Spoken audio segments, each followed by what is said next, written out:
Kuzo. Ulisema tuonaniange kwa mazishi.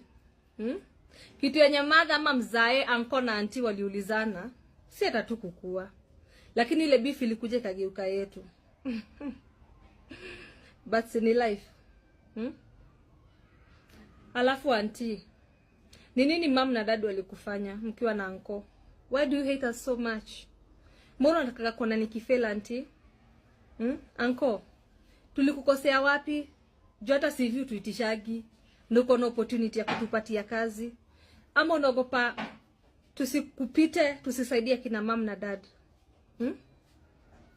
Yani family squeeze ni jina tu.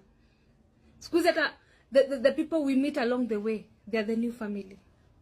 Lakini we anko, hata sijui the last time nilipiga simu yako. Hata unakuaga na namba yangu anko? Auntie, uliambiaga mtu wako asiniongeleshage. But ni life. Hiyo ndio the new family squeeze.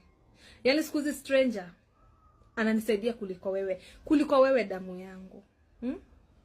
Yani aim yako ni kuona sisi watoto wa sister yako na brother yako tukifail.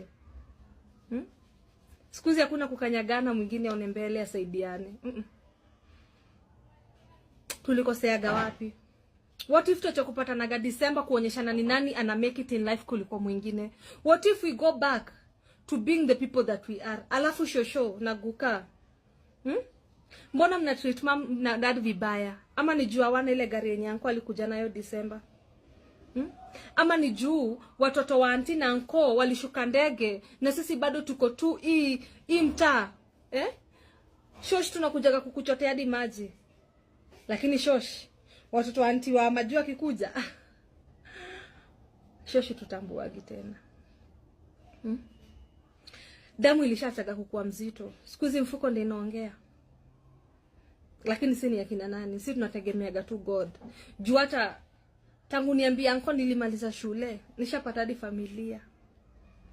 Bado nagojaga anko a respond.